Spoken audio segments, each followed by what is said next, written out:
అదేవిధంగా రైతులు ముఖ్యంగా ఊర్ల దగ్గర చేల కాడ కాంపౌండ్స్ లాగా తీసుకోవడానికి కానీ చేపల పెంపకానికి కూడా అందులో మేము ఎందుకంటే ఒక ఉపాధి లాగుంటుంది. ఒక 5-6 రైతులు కలిసి కూడా ఒక పెద్ద గుంటలాగా దొరుకుతుంటే అలా ఫిషరీస్ కూడా చేయడానికి. అదేవిధంగా చాలా ఊళ్ళలో అంగన్వాడీ బిల్డింగ్స్ లేక పిల్లలు 6 బయటనే ఉంటా ఉన్నారు. మేజర్గా మరియు కలెక్టర్ గారి సంబంధిత ఎడ్యుకేషన్ అధికారులు కానీ ఇక్కడ పోలీసు అధికారులు వాళ్ళ దృష్టిలో కూడా ఎక్కడెక్కడైతే మీకు ఏమైనా ప్రాబ్లం అంటే నా దృష్టికి తీసుకురాని తప్పకుండా వాటన్నింటినీ సరి చేసుకొని స్కూల్ ప్రాంగణంలో ప్రైమరీ స్కూల్ ప్రాంగణాలలోనే అంగన్వాడీ సెంటర్లో పెడితే కొంచెం కలకలాడుతుంది.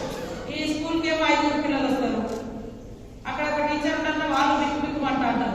అట్లా కాకుండా అంగన్వాడీ సెంటర్ ఇది అది 2 దగ్గర ఉంటాయి.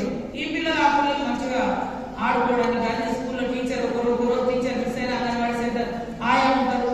ఇవన్నీ కూడా బాగుంటాయని ఇప్పుడు వచ్చేటువంటి కూడా అంగన్వాడీ బిల్డింగ్స్ కూడా పెద్ద ఎత్తున ఇవ్వడానికి మేము నిన్ననే మీటింగ్ లో నిర్ణయించుకోవడం జరిగింది.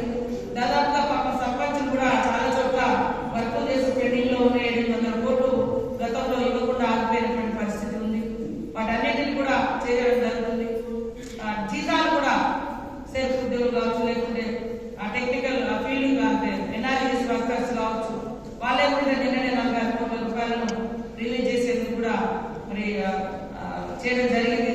ఫీల్డ్ అసిస్టెంట్ అవన్నీ 3 నెలల నుంచి కూడా పెండింగ్ ఉండడంతో ఇవన్నీ కొన్ని ఇబ్బందులు ఎదుర్కొంటున్నప్పటికీ ప్రజల యొక్క అవసరాలు, ప్రజల యొక్క జీవన ప్రమాణాలు మరి ఉద్యోగులకు కూడా ఎప్పుడో నెలాఖరులో కాకుండా నెక్స్ట్ మంత్ నుంచి తొందరగా సాలరీస్ ఇస్తారు.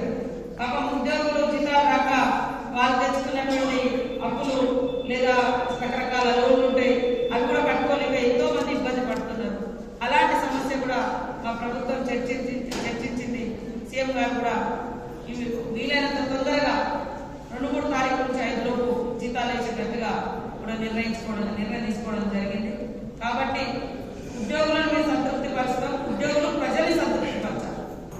అది ఎందుకంటే ఉద్యోగులు అసంతృప్తి ఉంటే వాళ్ళ మైండ్ అంతా వాళ్ళ కుటుంబాల మీద ఉండి అయ్యో ఈ నెలకులా ఆ నెలకులా వాళ్ళ డిసప్పాయింట్మెంట్ ఉన్నారనుకోండి, ప్రజలు వచ్చిన వాళ్ళ మీద వాళ్ళ చిరాకు కూడా కనబడుతుంది. కాబట్టి మీరు పీస్ఫుల్గా ఉండండి, శాంతియుతంగా మంచి మనసుతో ఉండండి, ప్రజలకు కూడా మంచి మనసుతో సేవ చేయాలని కోరుకుంటూ ఖచ్చితంగా రాబోయేటువంటి మహాజాతరను దృష్టిలో పెట్టుకొని పత్రికా మీడియా సోదరులు కూడా మాకు మీ దృష్టికి వచ్చినటువంటి సమస్యలు, ఇబ్బందులు కూడా మా దృష్టికి తీసుకురాలి. అందరం కలిసి జాతరను విజయవంతం చేసుకోవడంతో పాటు ఈ నియోజకవర్గాన్ని కూడా అన్ని రకాలుగా అభివృద్ధి చేసుకుంటూ మీ ఉద్దేశంలో ఇంకా ఇలాంటి పథకాలు వస్తే బాగుంటుంది. మేము ఇప్పుడు ఒక వేరే కంపెనీస్ తో కూడా ప్రైవేట్ గా కూడా మాట్లాడుకొని కలెక్టర్ గారు, ఎస్పీ గారు మేమంతా తీసుకొని డిజిటల్ క్లాసెస్ కూడా ఏర్పాటు చేయడం కోసం ఈరోజు ఒక చిన్న మీటింగ్ కూడా పెట్టుకుని ప్రతి స్కూళ్లలో 300 మెంబర్స్ ఉన్న దగ్గర 200 స్టూడెంట్స్ ఉన్న దగ్గర స్ట్రెంత్ ఎక్కువ ఉన్న కాడ డిజిటల్ క్లాస్ రూమ్స్ కూడా ఏర్పాటు చేయాలని నిర్ణయించుకోవడం జరిగింది. దానికి సంబంధించి కూడా రేపెల్లుండి ఒక ప్రణాళికను కలెక్టర్ గారు రిలీజ్ చేయడం జరుగుతుంది. ఈ ప్రాంతం వెనుకబడినటువంటి ప్రాంతం